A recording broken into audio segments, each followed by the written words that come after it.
that you're here. Let me know where you're coming in from. It is so great to see so many of you. Yes, here on a Saturday, much easier. And congratulations for using your Juicy Saturday for getting, your money stuff sorted and serving you. Okay, that looks like that is working. So let me sort that out. Woohoo! And so I'm Ann Wilson. It's so good to be here. And you're here on the World of Wealth workshop, and I've got a lot of familiar faces, which is always fantastic. We have, some of you here, I know you've been in the world for years.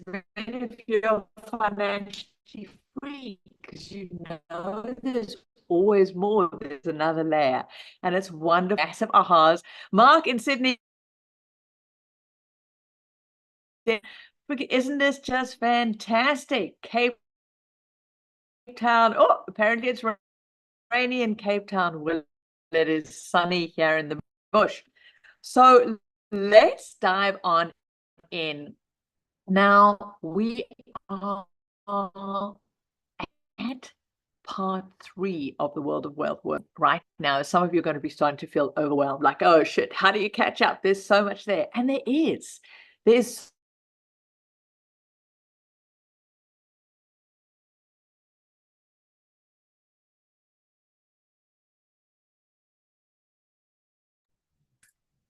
Hi, everyone. Anne has just lost signal. She'll hop back on soon, but don't go away. She'll be back. She will be back. There she is. Damn it. My ruddy internet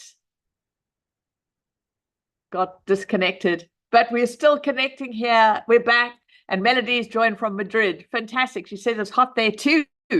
Great. Okay, so I was saying we are here in the World of Wealth workshop. We're at state part 3, and there's a lot of content in there because the reality is money weaves through every aspect of our life. It weaves through our ability to feel safe and certain. Bottom of Maslow's hierarchy. It weaves through our ability to be curious and express and create ourselves. It weaves through our ability to connect and have highly empowered and connected and amazing relationships, those intimate relationships, friendships, communities we belong to. Money is a key part of it.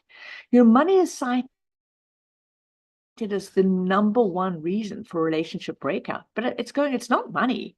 It's the stress around it. It's about never learning how to have clean and empowered money conversations. Often that comes from not even feeling we have permission to know what we want. How do we communicate it? And then how do we come in a collaborative way with somebody else and those we love in our community to use that to expand the life we want? And this is so devastating because often it becomes this source of stress and shame and conflict, of what we can't have, and resentment, when we have different spending patterns, when we have different desires and goals, and when so often in relationships we're just not even taught how to come together. Firstly, how to get clear on what the bleep we want, and then how to communicate that with another, and how do we create that together. And so it's no wonder what's already in the world of wealth is pretty vast, because actually it's only just touching the tip of the iceberg. But I want to say to you, the key part of this, the whole point of why I do the World of Wealth workshop, is to first and foremost show you that there is another world. There's another way. We don't have to be living in hustle and strain and stress and conflict and feeling afraid of life and limited and as though we've got to put our dreams into a bottom drawer because that's what it means to be an adult, adulting, grown up. No, it's not meant to be that way. Many of you have said, like, why aren't we taught this at school? Well, we can rant and rave and get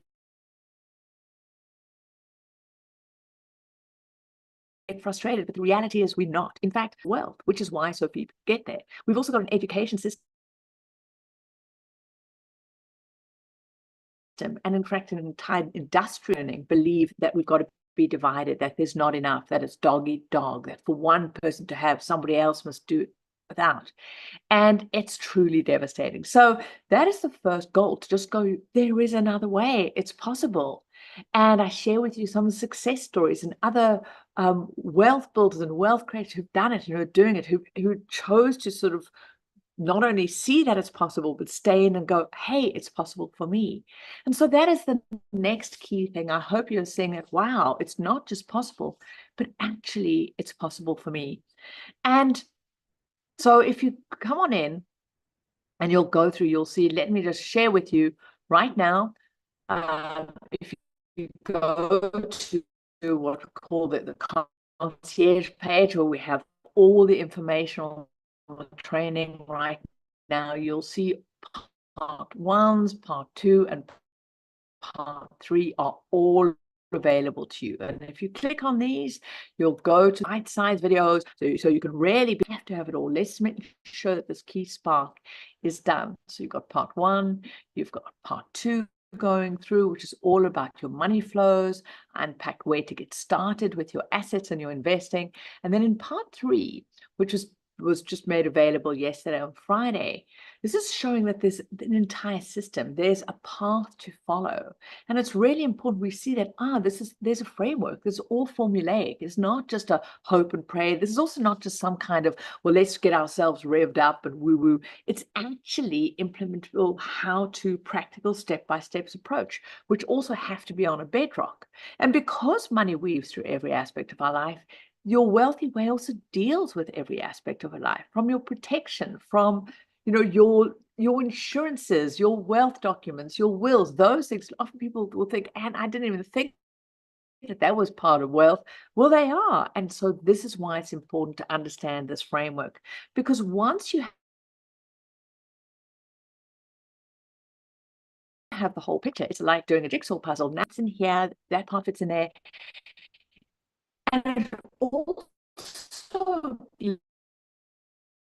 lets us appease, calm down what is called our limbic system, that part of fight or flight, that I've got to rush, I've got to get it now, this is too overwhelming, to say, hey, it's okay, there's a framework, there's a once, there's a stay. And that's the real paradox, that we step on that path and know what we may do. This gives us the peace of mind, not just when you've created your financial freedom, when you have them supporting you, where you understand the frameworks for freedom in these different steps, and you implement in your life as going, these are here to design to sleep well at night, knowing that actually what you're doing is going to create the life you want, and not just hope it's going to somehow magically come together. Because what we know is hope is a terrible wealth plan. It's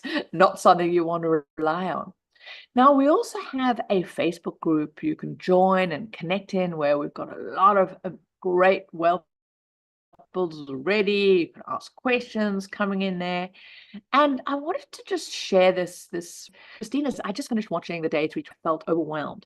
And I noticed thoughts of, I can't do that. I won't succeed in doing what Anne is sharing in way to financial freedom. And then the moment with the quote about the wings came up, and it really got me, that I've been on the ground all of my life. Even though I have so many dreams about flying, I've never allowed myself to fly. And in the concluding video, the final answer to how do you imagine this could be for you, the answer I kept hearing was, I don't know. I don't know what it would feel like to finally really be financially free, because all of my adult life, I've never been financially free. And it's very difficult for me to go there and feel the potential of it. I really get that. And I want to share this with you because maybe some of you can relate to this. It just, do we even dare to allow ourselves to dream and feel it? It's so vulnerable feeling, because we're bringing our greatest hopes and dreams back into the world. Yet I would really like to believe in myself and my ability to change it around. And how can that happen? The answer for me is that I made a promise on day 1. And I'd like to believe that I will keep my promise to myself, even though the image of me at this moment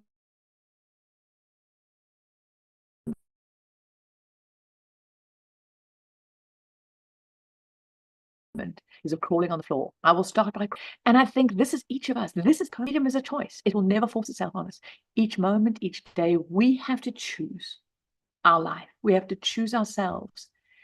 And so I just took her words, and I felt so powerful to that, because absolutely, I will start by crawling. for many of us, whatever that is, that's where we start, if that's what we have. And I'll crawl until I can get up and walk. And then I'll walk and I'll keep walking one baby step at a time. And I'll walk until I can run. And I will run until I can fly. And finally, I'll get to use my wings. So maybe there's something in there for you. Are there wings for you to fly and hide? And there's also in that to also remember, whilst we're crawling and walking and dancing and running, sometimes we'll rest and we'll breathe because it's part of our life. Our life isn't only when we get to use our wings, because sometimes it's going to be nice to just sit on the bench and enjoy the view. The point is we've chosen it and we are the ones leading that life, which is so key. So let's dive on in and get your questions supported and answered. Right, Mandy said, I just came back from seeing Bruce Springsteen in concert in London. Oh my God, Mandy, you like fish? That is a dream for me. Followed with by running the park run this morning. I'm glad to be living my wealthy life. Absolutely. And Mandy is amazing. Mandy has just done so much on her wealthy journey. If you want to connect, find out more about Mandy, she truly is extraordinary. And here she is, financially free, showing up and supporting so many others and really living what it means to be a wealthy life. And Mandy, I'm sure you don't mind sharing because you shared it here. I mean, you started this journey once you essentially were retired. You're a medical doctor, came to the end of this long career and finally like, well, what do I really want? And this is what's so exciting. You demonstrate, Mandy is gloriously living her juicy second youth in her mid-60s, being an absolute inspiration to others. And you are to me. Great. Okay, a question from Baz. How do you know what companies to invest in and when's the best time? I'm a small investor and some recommendations haven't worked out for me. It's like the lottery and the way the markets go, minefield. So Baz, absolutely. And here's a writer downer. Do not try and time the market. There is not a best time. And this is why it's really, really important to understand the difference between investing and trading and building up a sustainable portfolio of assets, trying to time the market, trying to get in, trying to find the right next thing that's going to take you to your freedom is so dangerous. In tomorrow's live workshop, I hope you've all put that time in and you're going to show up and be there. You're really going to understand that wealth is created by an ecosystem. It's never one thing. It's never one investment. It's never one business. It's never, a partner. It's certainly never the government that is going to take you to your freedom. It's about having a system, an ecosystem. I live deep in the bush and I get to see the power of an ecosystem. No one animal, no one tree, no one insect, the water alone are nothing. The system together has to work together, and this is your wealthy life. And so just like you need a healthy money flow and a growing net worth, you need assets doing the working for you so you can have the choice whether you want to work or not. It's never one asset. It's never one company. It's this portfolio of assets, and how to put this portfolio of assets together is really important. So there's this whole ecosystem of wealth, and I'm going to be sharing with you the OSMI, the OMSI formula to putting your wealthy ecosystem together tomorrow. And I'm going to share with you how to put your wealth creating asset portfolio design together, because this is really important. You want a portfolio of assets across different sectors, different companies, different geographic zones, and in different asset classes, in real estate, in equities, in fixed income, in commodities, in crypto. I'm going to be giving you that full picture, that framework for freedom, so you can then start populating and filling in your assets in between that. So why it's also so important not to try and time the market is the next key thing to understand and have the humility is as humans, we are vulnerable to ourselves. We are actually just large, emotionally, we chunks of flesh driven by emotions. We react to things, and some of you go, oh, and not me, maybe woman. No, we respond to fear and greed. This is why the news love to clickbait headlines, the drama of the market crashing, the end of the dollar as fiat currency as we know it, the world is falling apart. Because we get hooked, and there are deep fears as well, that we're driven by primordial needs to protect ourselves, make sure we're okay. And so when we try and time the market, we're coming with a story that there's a perfect place to know the top or the bottom, and we don't. I share with you in part 2 why actively managed funds fail to beat the market. So not only do they underperform, but they also cost you a lot of money, which is why they're so bad for your wealth. Now, these are supposedly managed by people who earn a crazy shit ton of money for adding zero value to the world. And in that they get it wrong, because trying to time the market is an almost impossible thing to do. And so what do? We let go of that belief. And instead, we know that time in the market is what matters. And this is why it's so important we get invested. We build up this portfolio of low cost, broad market, high quality investments, starting with our index trackers in the equity market. And instead of trying to time the market and pick that next company that's going to do the thing, we don't. We get ourselves the best quality diversified portfolio in the most cost-effective way. And that's why index trackers are so sexy. So please go back and watch training number 2, Baz, and really understand and go in and understand why index trackers are so important.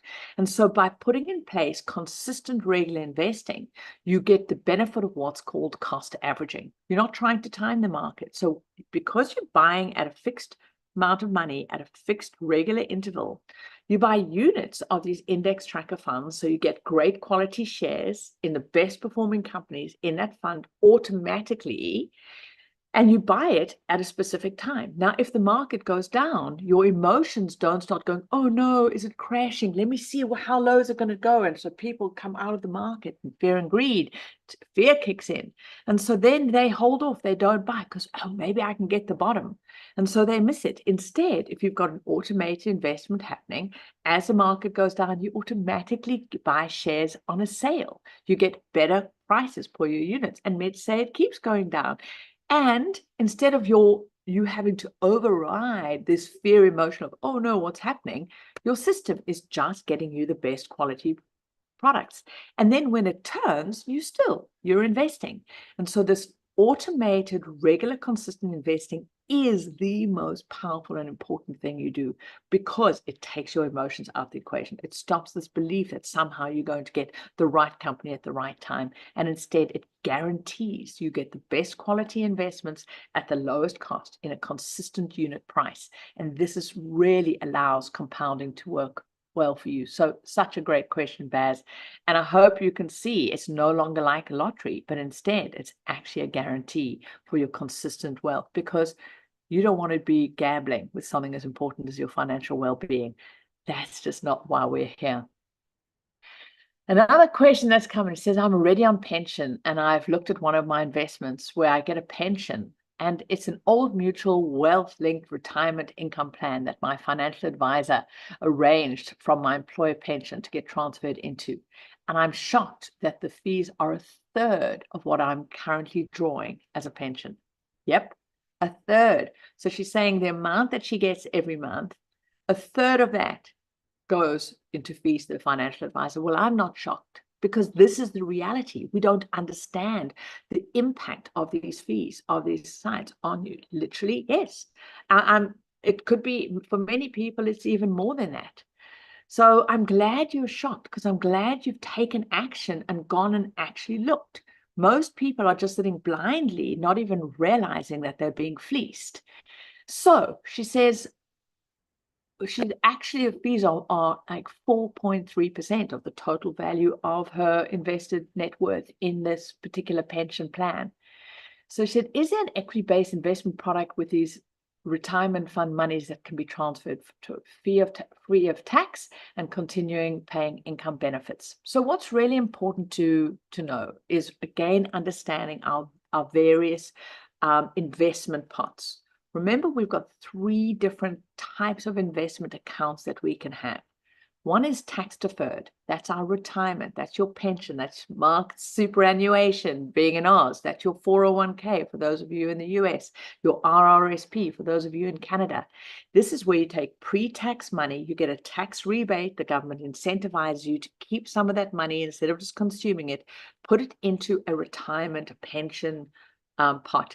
for you to feed on when you're no longer working in this thing called retirement. I can rant on about what even retirement means, but there's that point. Now, at that point, so I use the words very consciously.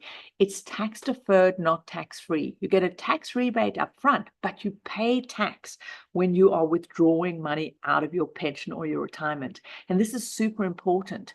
And so you can't now, look at a tax-free way of getting pension. That's the deal you signed up to. That's what it is.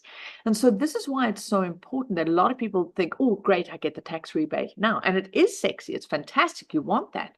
But you need to understand you're going to be paying tax down the line.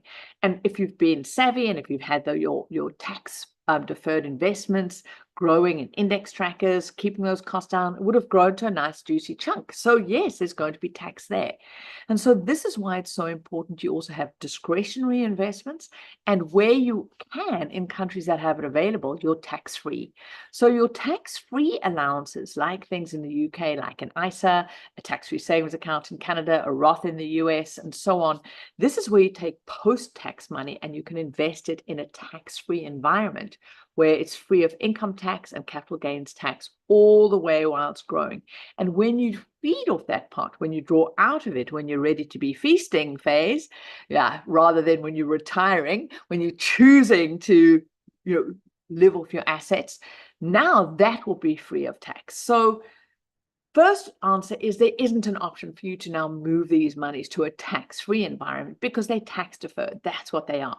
But now that you've seen the costs and the fees and you're rightly horrified and shocked enough, hopefully, for you to take action and not just surrender into, oh, well, I want to. Absolutely, you can move that and transfer that. Now, what it seems like you have already invested in, and in South Africa and the US, there are things called living annuities. So you take your retirement funding and it is put into a different structure, but it is kept invested. And so the underlying investments are still invested and growing in equity and other asset classes, mostly in bonds, which are very poor performing, especially in these TV dinner type of actively managed investments like an Old Mutual and through a financial advisor. But that there's still the underlying investments that sit in your name. And this is great, because a living annuity means you still have underlying assets. Now, traditional pensions are where somebody has taken their investments, they've been putting their tax-deferred investments, say, in their company's employment pension plan, superannuation, 401k, and now they come to retirement and they buy or get sold a hideous assurance product. It's actually an insurance, but it's also called assurance, and it falls under a different legislation framework in most countries than the investment framework. And essentially, they hand all of their money over that they've created, all their assets. The insurance company takes those and they get to invest them. And in exchange for that, they promise them a fixed monthly pension, this pension payout, this retirement payout. Now, that's why there's a difference between a fixed or pension annuity versus a living annuity. Living annuity means the assets have still been kept live. In the traditional old school pensions, they've been slaughtered. You no longer have them. It's like taking your peach trees and chopping them up for firewood, and then you've got to live off that. So the good news is, if this is a living annuity, you still own the underlying assets, and absolutely you can transfer that to another platform, which you have far more say and discretion over what that living annuity is invested in. You can invest in index trackers, you can reduce the fees, you can fire your financial advisor because that is yours. But it is going to take you just going in, like all of this is going to take some work. You're going to look at a platform like ETFSA, Easy Equities, contact them, see what you've got, ask them about transferring it. You're going to have to do an administrative transfer, and then you liberate it. But hell, of course you're going to do that work, because this is your freedom. This is your money. And this is when we choose to be the chief freedom officer of our life, that sometimes we have to say, shit, we have to roll up our sleeves. Often people will say, gee, Anne, you're so lucky. And I go, I am. I'm incredibly lucky. I'm incredibly lucky to live the life I'm also incredibly lucky to have born in the time that I was born. I was incredibly lucky to have access to the things I've had to. But there's also a huge part of what we do with the luck we're given. When we have an opportunity, you'll see that most luck tends to knock on the door in overalls with sleeves rolled up. we have to still do the fucking work, you know? And I'm not going to be one of those sleazy, like, get rich quick, like, do this. And if you just create your vision board and manifest and maybe say your mantras every day, then suddenly you're going to be wealthy. No, it's going to be tough sometimes. It's going to be confusing. It's going to be shit, I don't know where to turn. You're going to get pushback from your financial advisor and maybe from other people in your life. But when we commit to ourselves, we know why we're doing something, we can do it. And that's why we started off right off getting really clear. What do you want and why do you want it? Because that helps us in those times when we just want to go, this is shit, this is hard, this is tough. We go, okay, put on your big girl panties, suck it up, do it, because it's worth it, because we're lucky, because we get to have the freedom to do that. And what a privilege to have that freedom to make the choices we want. So such a great question there. Melody says, I've got 2 questions today. Woo-hoo-hoo. How do you manage to increase your investment and diversify if your salary doesn't increase? Well, Mandy, there are 2 key things. There's a wealthy money flow and there is your growing net worth. So the very first thing is to say, what are you doing right now to make the most of what is already in your life? So we start with where we are. That's the only thing we can start. You start with your salary. And remember, your lifestyle is a choice. Now, I'm not saying you must go and live in the, devastating little shack and deprive yourself. But I am saying each of us, when we really get clear, very few things are needs and most things are wants. And we've got to get clear of what do we want. And so you start with the salary that you have and you become a great leader to your money. You manage it well. And so all the way through the 7 steps of the wealthy way, there is a process and a framework to follow. And when money comes into your life, there's a rigor around managing that money, allocating it to your short-term needs, your medium-term, your long-term, plus your growth and your contribution needs. This is about saying money is also meant to serve the ecosystem of you. Now, when many people start implementing Wealth Pie, it can feel overwhelming and difficult. Say, well, shit, and my necessities, my base needs in my life consume 100 or maybe even 120% of the salary of the inflow that comes into my life. And we go, welcome to the world of most people, because we are taught to be break even. We are taught that there's this lifestyle creep. More money comes in, we quickly find a way to get rid of it.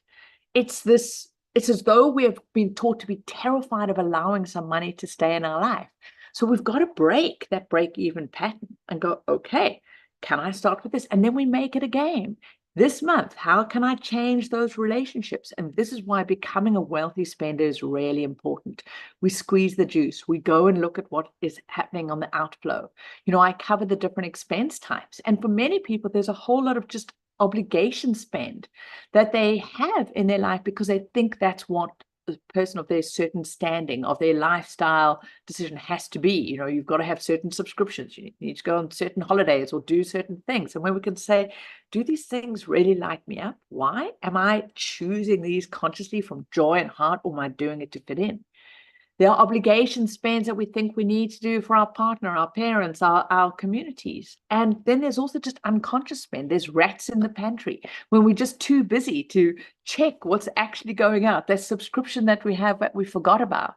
And so there are different ways, and there's a whole process around squeezing the juice, being a wealthy spender, becoming really conscious about what flows out. So that's where we start, Melody, because when we can demonstrate to the universe, to life, to ourselves, that with already what we have, we can be creative and fill our life with joy and look after ourselves, that's when we start being able to bring more in.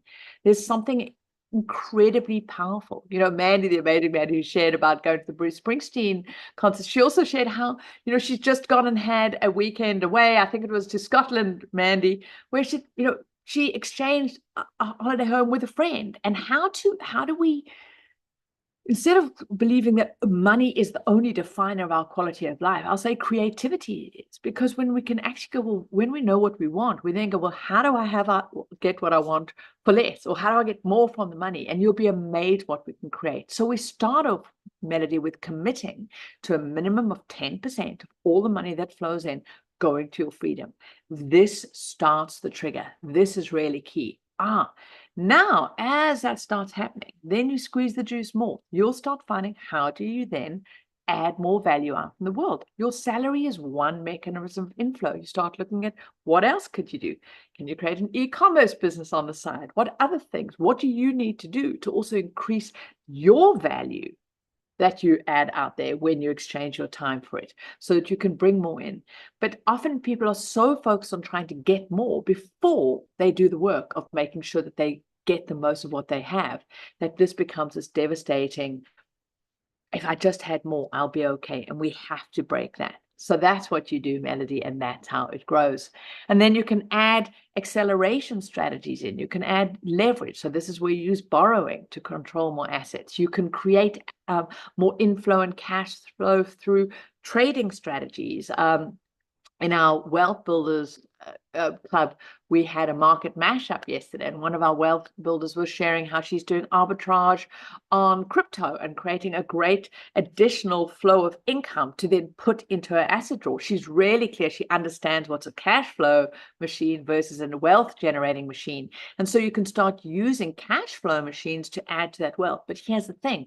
Some of you are going to say, oh, Anne, teach me that, teach me that. I'm going to go, if you're not prepared to do the framework, the base, you're never going to be free. Because if you're chasing that little bit of quick hit money, that's all you're ever going to get. We have to demonstrate that we manage our money, we give it leadership, we have the discipline to do these elements. That's when we really create the real sustainable wealth.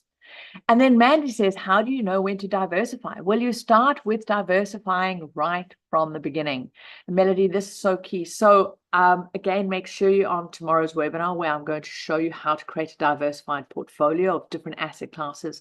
But even within the equity asset class, and this is why index trackers are so powerful. With a single index tracker, you can own the entire equity market. Yes, with one index tracker. So a global world tracker will give you shares in over 3,600 companies, pretty much every listed company there is in the world. So this is how you get diversification. You don't need multiple different investments. You need to have one investment index tracker that's already diversified. Now, from that, you can then divide it up to, say, maximum 4 different trackers. Will give you the world. Will give you the developed market, emerging markets, home markets, different sectors from tech to commodity, to commercial, to consumer defensives, to medical, all of that in a single investment. And so this is how you get diversification rather than buying shares in one company or just having a job, which is the riskiest thing you can ever do. Great. Olive in Cape Town says, hi, and everyone on the platform. Thanks for educating me about financial freedom. Fantastic. She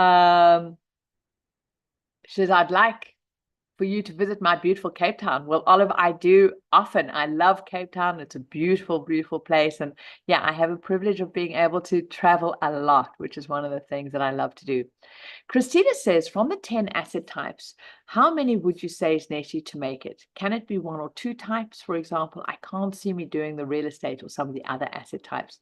So Christina, you start with your equities. And remember, so please be on tomorrow's training because I'm going to show you the overall portfolio design because they're different percentages.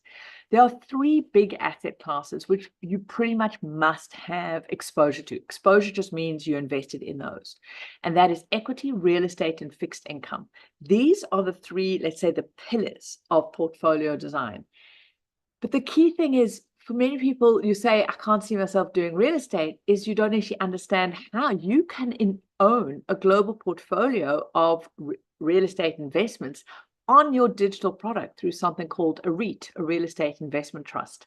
So knowledge is the key because often we have preconceived ideas of what it means to invest, what it means to have certain asset classes, and we don't know the mechanisms of getting in there. You know, technology is making investing in different asset classes easier and easier and easier. I think in the last Q&A, I spoke about fractional investing and understanding those platforms. So this is also allowed not just real estate to become far more accessible with smaller amounts of money without you having to buy a big property in your own country and do all of that complexity, but also other asset classes like loan instruments. You can be the lender. There's a reason why debt is so prolific, why every supermarket chain to everybody else wants to get people in debt and have them having their credit card, because debt is power. There's so much money to make in the debt world. Unfortunately, most people are using debt to take them to poverty instead of to wealth. you can be the lender through peer-to-peer lending, through mezzanine lending structures on real estate developments, through just to, using that in direct loans. So we need to understand these elements, and these are the three core asset classes. Then the others you can add on in smaller percentages, but you start with one. And you don't have to decide up front. When you know that there's a mechanism where there's a recipe for you to build it up, and absolutely starting with equities is the first one, then you get that in place. You build your confidence, your competence, and you go, oh, okay, well, I've got that in place. Now I can learn the next one. You don't need to know it all up front. In fact, you can't, because a lot of the stuff you only learn by doing and being in it. Great. Melody said, I also mentioned this training to my sister, and she scared me by saying, oh, that's risky. Can you afford to lose all your money? Oh, Melody, I love that. So firstly, I want to ask, is your sister financially free? We've got to be really careful who we take our wealth advice from. And this is why who you hang out with is really important. And there's no shortage of people who will vomit their fears on us. And in fact, when we choose to step out of the mash unconscious, when we choose to want to live a bigger, more expanded life, one of the things you can guarantee is there's a whole lot of people who are going to tell you all the reasons why it's scary and dangerous.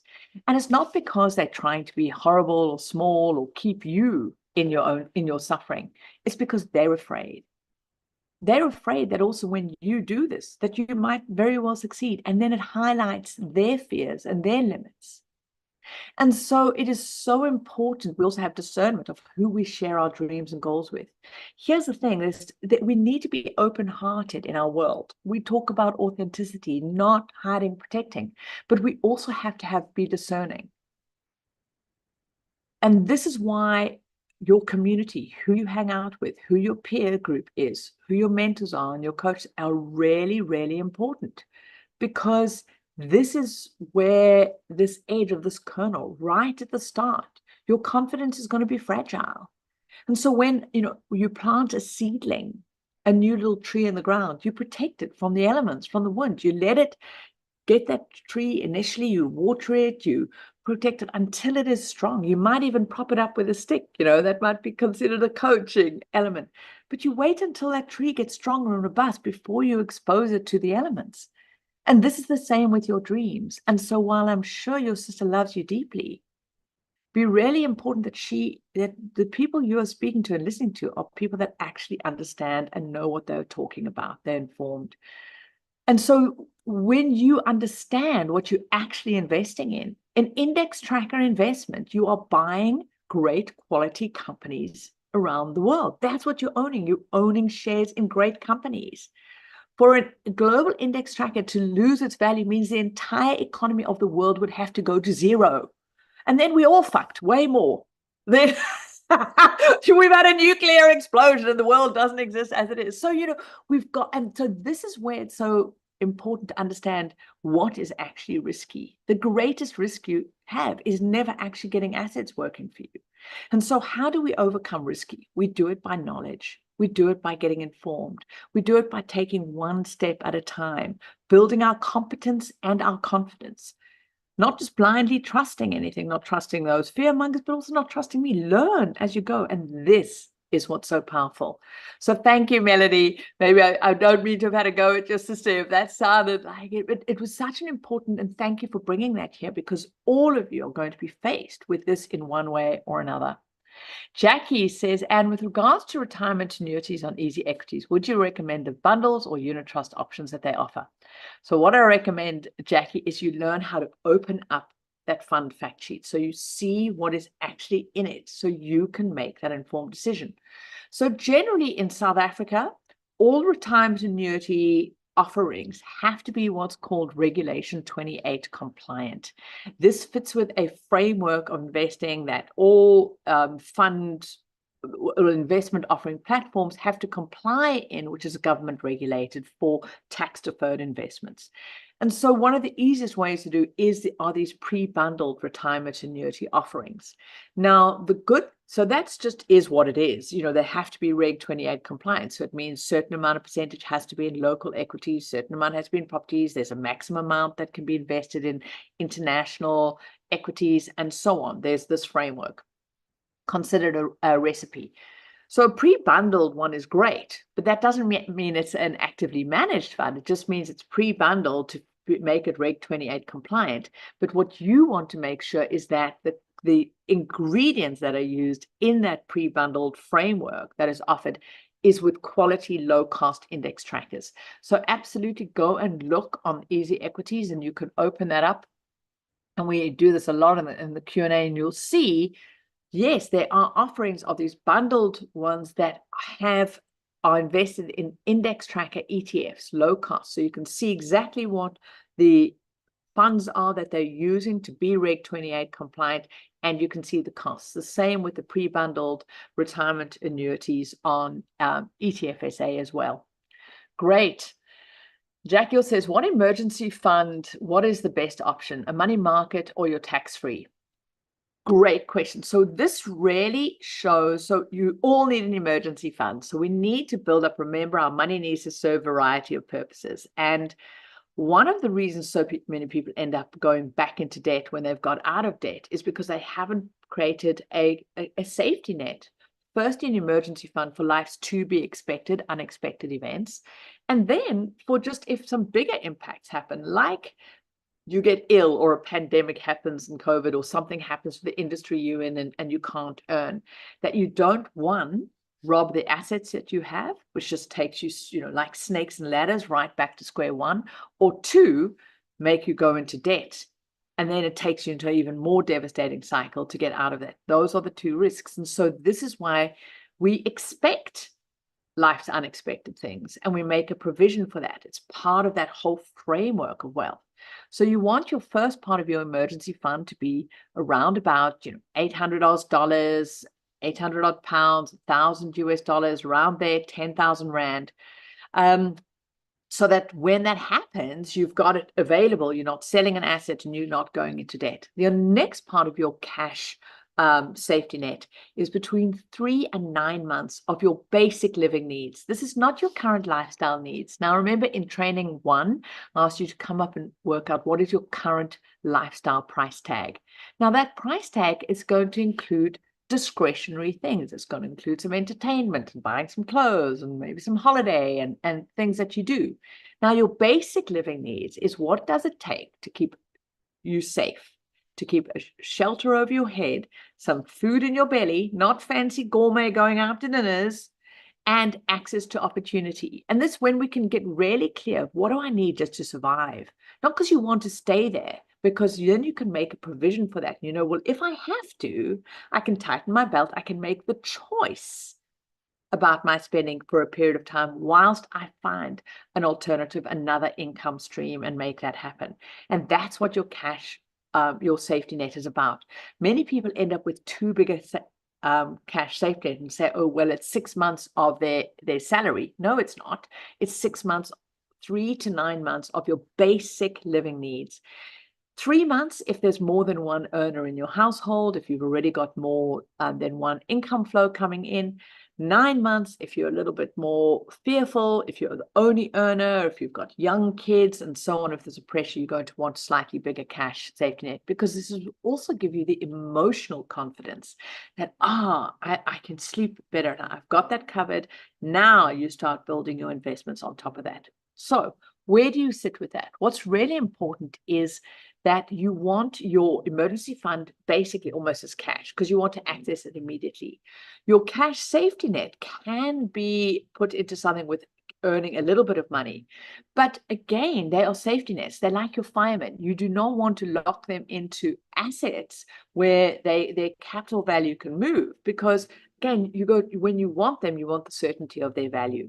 So This comes back to something like a money market fund, a fixed deposit, a certificate of deposit are great places for your emergency fund. Now you said, what about your tax-free option? And this is great because this is where so many people get confused. The word individual savings account, the ISA in the UK, or the tax-free savings account that's available in Japan or South Africa or Canada, it sounds like it's a cash savings account. And this is where I get so frustrated with the labeling, the wording of this. And also they marketed this. A lot of banks will sell people, tell them to get their ISA or their tax-free savings account. I think in New Zealand, it's called the Kiwi Saver. And Mark, I'm not sure I'd still think in Oz, there isn't the equivalent there. I think you've just got the super side, but you've got other opportunities around being able to use leverage.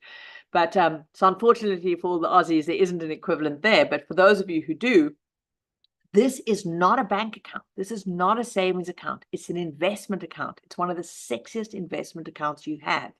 And so this is like going out and buying an electric kettle and just using it as a water jug if you just put your cash in it and never plugging it in. And that's why I want you to think of this as a tax-free investment account. And I said individual investment account, not a savings account, because you want that invested in your hottest assets, boiling away, earning income, growing in wealth, because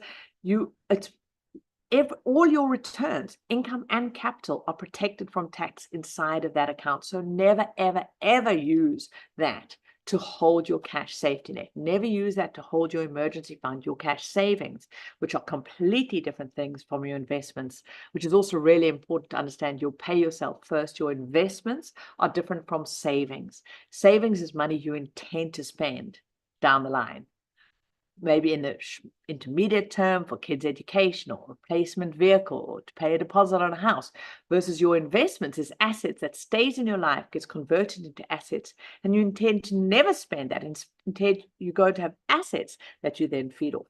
Very different things and very different pots that you put them in. So such great questions. Great. Mandy said, this is where squeezing the juice comes in. Absolutely fantastic there. Cool. Jessica says, hi, Anne. Just a message for you. Love your clarity and sharing the wisdom you've gained from your own hard work. Thank you. I signed up for this course and ashamed to say I've only been able to do session 1 due to work. Difficult week and honestly overwhelmed. Going through difficult divorce over the last 4 years and settlement only recently reached. We'll be divorced on the 6th of August. Woo-hoo-hoo! After 25 years of marriage and building up a business of 25 years. I got nothing from centuries of work into our company, and I lost so much for the first time I'm employed and I'm not a business owner. I've also saved into his RA and he didn't share them with me. So I've lost my family home. Scary time to start again, but I know I can get through and make better choices and be wiser with wealth generation, and I'm prepared to do the work. Will I be able to catch the WOW sessions this weekend and these live Q&As? Absolutely, you will. In fact, they'll be available for another week. And take snippets, just choose to go as you had. And what's really important is to let go any kind of shame or story that somehow we're behind or we should have been somewhere other. If we're showing up, no matter what that means, step by step, this is the greatest thing we can do. And so really, I want you to honor yourself for the gain you've already got rather than the gap that you still see ahead of you. And this itself is such an important, powerful way of living for each of us. You know, our goals are super important. It's important we have fantastic visions and we have things that inspire us and want us to create and expand, because as humans, creating, expanding is part of our raison d'etre. It gives us a reason for being, producing, adding value to life and others. You know, I hopefully you can see, I just get so much from being able to do this. I don't need to, but it fills me up, being able to add value and contribute. And this is what we all is part of who and why we exist. But it's also really important to know that the goals we set ourselves, they are like streetlights. They are to illuminate the way. They are never the point in and of itself, because so often we can get so attached that our wealthy life, our success, our meaning, our worthiness can only happen once we're there. And so creating habits of looking at our vision, getting excited about it, but measuring against from where we've come is so important. Never measure where you've still got to go. Measure where you've come. be inspired about where you want to go, and keep that focus. That itself will just transform and also enable you to keep going and be motivated, instead of like, oh, fuck, look how far I've still got to go. Let me just give up. And so as you're coming to this exciting new chapter, Joska, I really would encourage you, as though it might feel really hard, to really go and look at what are all the gifts this 25 years of marriage gave you, all the things that you learned, that you got from it. When we can really mine every experience in our life for the gems, the jewels that they gave us, to know that it's perfect. Where you are right now is absolutely perfect. And that this is because then we can complete and let go of that. Because it's when we hold on to things of our past, when we hold on to resentment and shame and frustration and incompletions, that's when they truly become the thing that will prevent you moving forward. And so if you can just complete on this in every way, let it go, let it be what it is. And I know it's not always easy, but these are some of the inner games of wealth, which is so key. Mastering this thing called our mind. It is the most amazing tool, but unfortunately, it can also be the thing that keeps so many people trapped and broken and hard, because they've never learned how to direct it. Instead, it runs rampant, and we have these crazy movies we make up in our minds. And when we've got to realize, how do we get it as a tool serving us and not enslaving it, just like our money? And a few years ago, wow, time flies when you're having fun. 6 years ago, I ended a 20-year marriage, and we were able to end it with grace and loving and kindness. And I'm so grateful for that, for a lot of the inner work that I'd done, but also from a financial aspect. I felt so complete, because I was able to make sure that he was also my partner that ended, my ex-husband. I knew that I could put together a portfolio for him that would make sure he was okay too. I'm more than half my net worth to be able to do that. And then since I've subsequently grown that to more than double what was created, because I know what I need to do.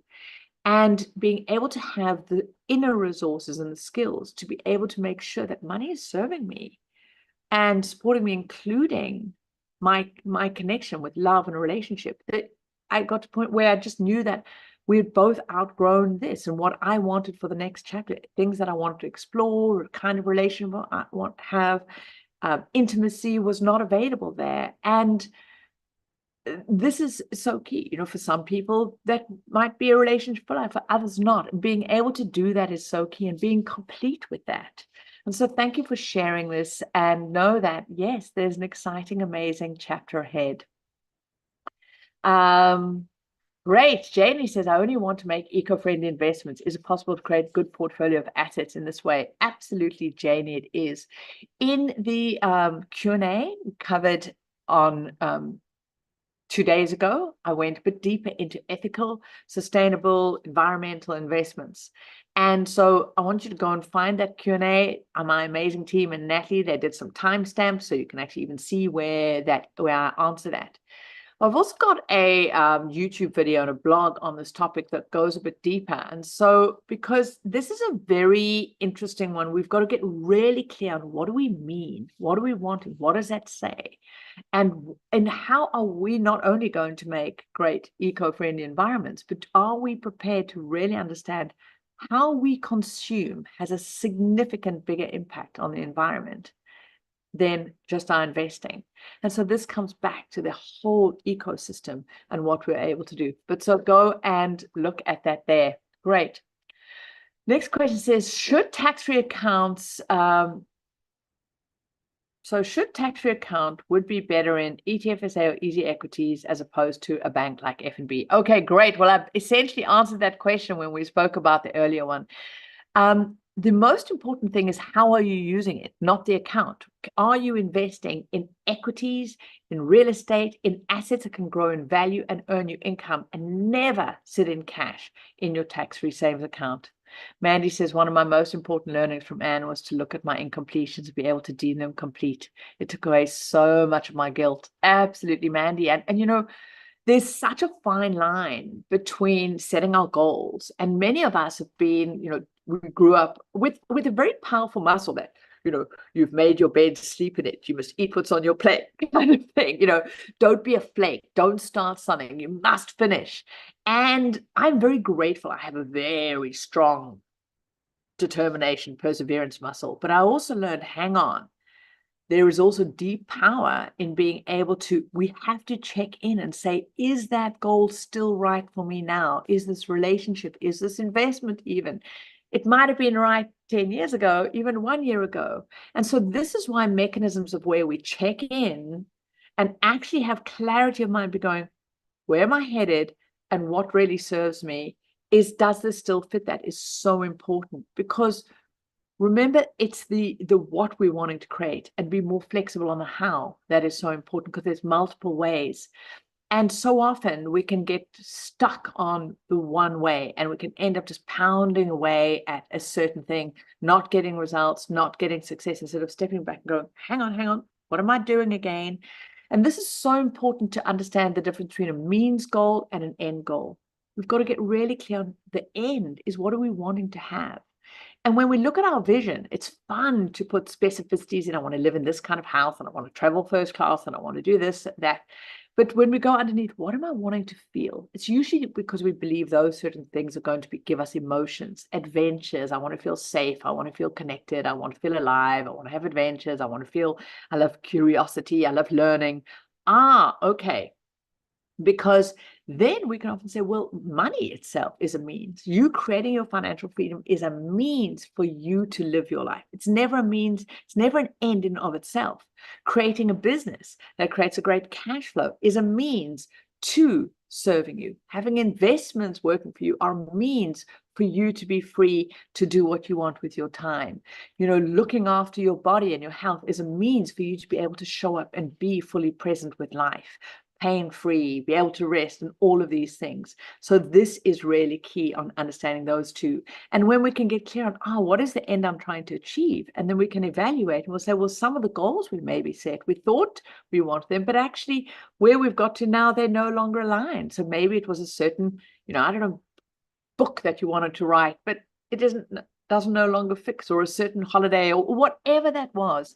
And we might have started something, and often we're then told, no, don't give up. But when we can say, well, hang on, I started that thing. Some things we can only start, and we need to start to get a certain amount of information to know whether that works or not. And so, Mandy, thank you for that, because this is such an important skill. But there's a nuance, because also we've got to be really honest with ourselves. Do we flake? Do we start something and stop? Are we an octopus on roller skates? As soon as it gets a little bit tough, do we go, let's go and find the next thing? And there's a lot of danger in a lot of the personal development world. It must just be a flow. And if it's not easy, then it's not for you. Bullshit. Something's new and you don't have skills in that. It's going to be hard when we start, You've got to build certain muscles. You're going to learn new things. And so this is that fine edge where we can really come and we understand, what is our motivation? Is it an intrinsic expression of our worthiness, or are we trying to get worthiness from something outside of us? When something gets tough, is it because, it's feeling hard and we want to give up because it's feeling tough? Or can we genuinely say, this is no longer aligned to who I am and what I am?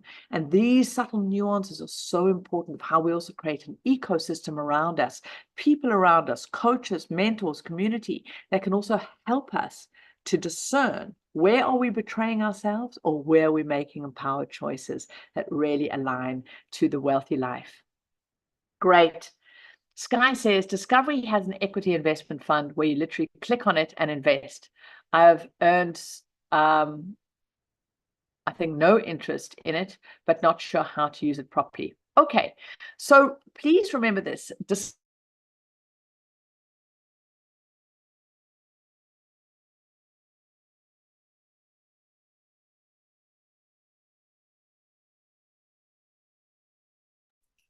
Hi everyone. We seem to have lost Anne again. She will be back soon. I'm just going to WhatsApp her quickly. Sorry about this. She seems to be having quite a lot of technical challenges today. Just give us 2 minutes.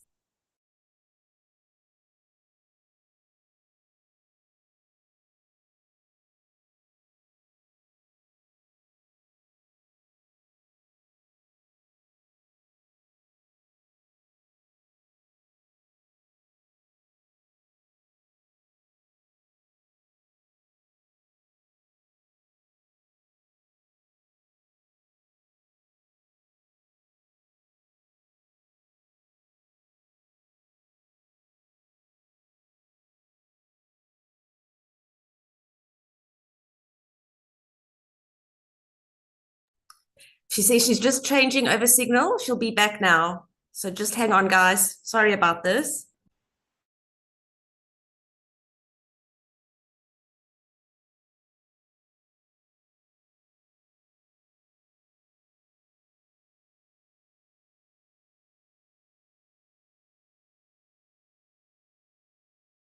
Oh, frustrating. Apologies for that. I was having a wonderful rant about Discovery, and then maybe they managed to cut me off.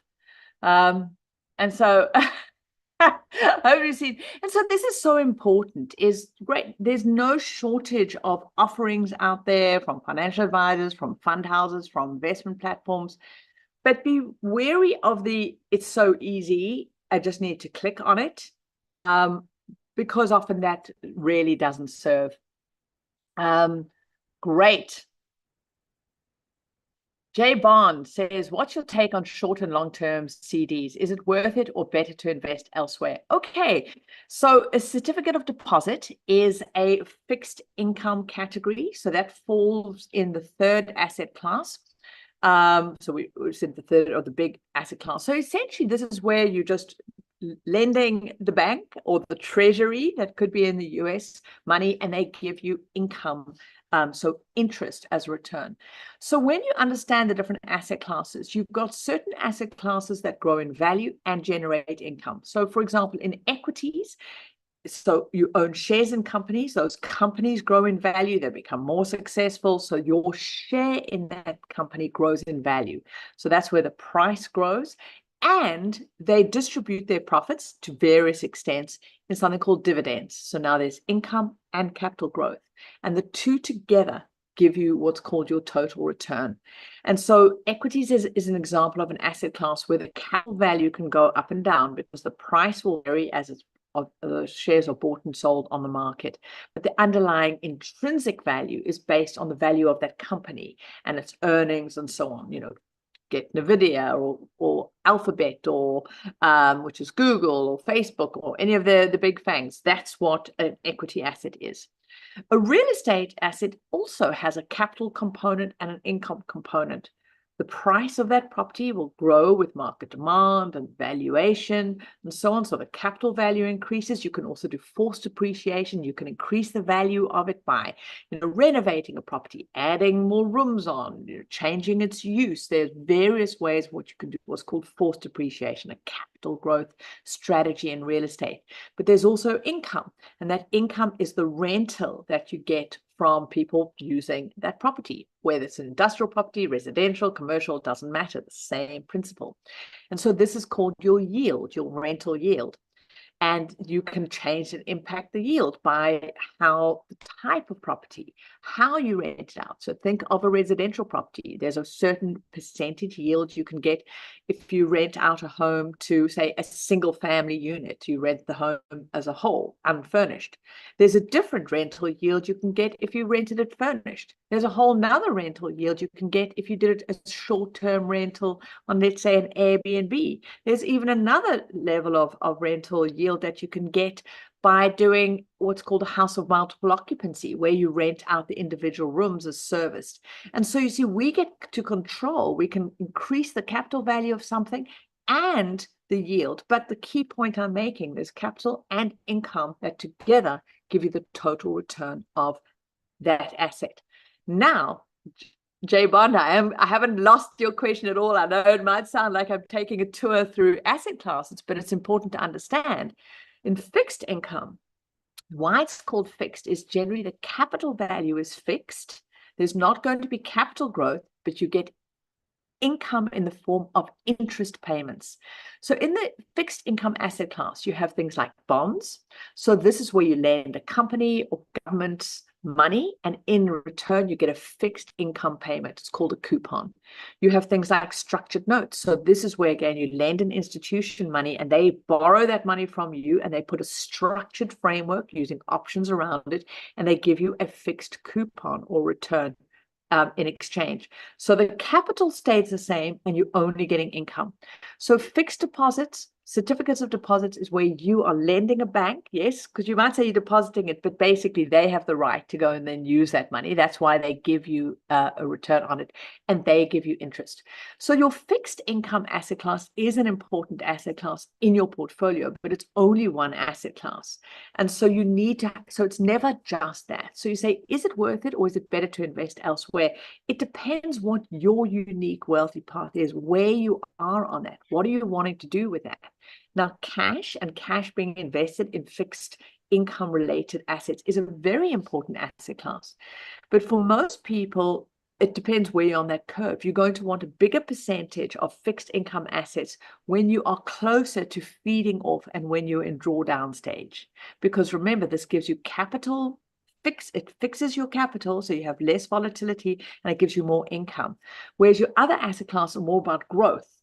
And what's also important is if you're actively earning income and you're paying quite high income tax from other asset classes, you do not want to be increasing the income you're getting from your investments, like a CD or a fixed income where there's no tax protection, because that is treated in most countries as income tax, and you're going to be taxed at your highest marginal tax rate, which reduces your return. So knowing where you are on your wealthy way, where you are on your path to freedom, are you in the cumulative phase where you're focusing on growing that net worth and you're going to feed off elsewhere? Are you in the expansion phase where you're really wanting to get a higher return? Or are you in the drawdown stage and you're feeding off your fees now? Will determine a different percentage you have. I'm going to be going deeper into this portfolio design. So very short question, absolutely. Certificate deposits, fixed income deposits have a role in wealth, but each of us have to understand what role and then where to put them in. So this is why I use the analogy with cooking so often. It's understanding an ingredient. An onion's just an onion, but it's not going to be great in a dessert, but it's freaking fantastic in soups and stews. Different ingredients serve different purposes, and these are just your assets. They're just a different ingredient and flavor, and they'll serve different parts, and you want more of some and less than others. Some are more like a bit of chili, add a bit of spice, but you certainly don't want your whole damn dish to be those chilies. So for example, cryptos are your chilies. No, you do not want to have all of your investments in that. So a great question there.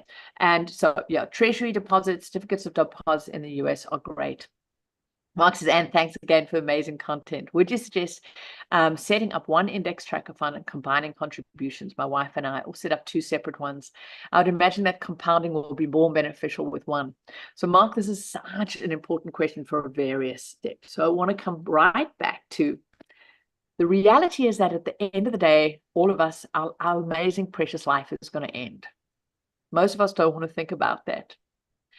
And so one of the reasons when we're in a relationship and with a partner, we also want to look at the whole, and we want to make sure that you've both got assets in both of your names.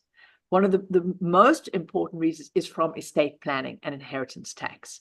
So you've just got to look at what the laws are, especially in Australia, around estate duty and planning in terms of how it works with spousal transfers. It's different from different countries, and often they're different allowances. So just make sure that you structure your investment between you and your wife in a way to really maximize estate planning allowances in that. So it's important that you have assets in both of your names.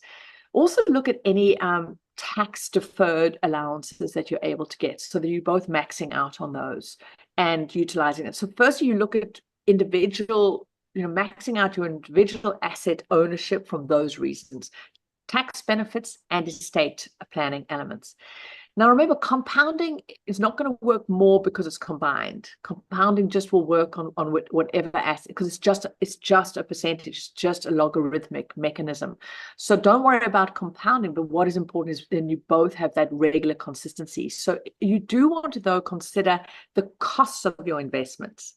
So if depending on the platform you're in, you want to look at what is the cost per trade of your ETF you're going in, because on many platforms and in ours, there's a cost per investment in an ETF. So it's more your your per trade cost rather than the total ongoing charges of the fund. Is that initial investment cost. So if you're able to do individual contributions into both accounts for both of you that keep those trade costs right down, then do it individually for those reasons that I've mentioned. But if you can't, then absolutely do a joint one, because what's more important is to do it, keep those costs down as a percentage of your trade. Does that make sense, Mark? Fan-bloody-tastic. And also look at your allowances, especially with your super, in being able to leverage on those and have that in place for both of you.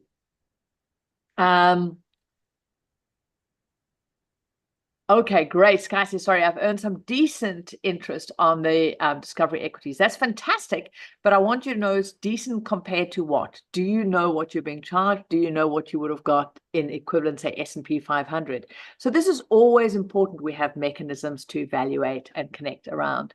Well, once again, this has been so fantastic, doing a whole circle around everyone with you. I'm going to have to look at what is going on with my internet connection. It's part of the joy, but part of the frustration of being able to live deep in the bush. I think I need to, if you didn't see on Instagram or Facebook, after our Q&A on, well, I don't think I posted on our Q&A that we did on Thursday. It was early evening here, and literally this is my office that I worked in here, and that's the doorway out there.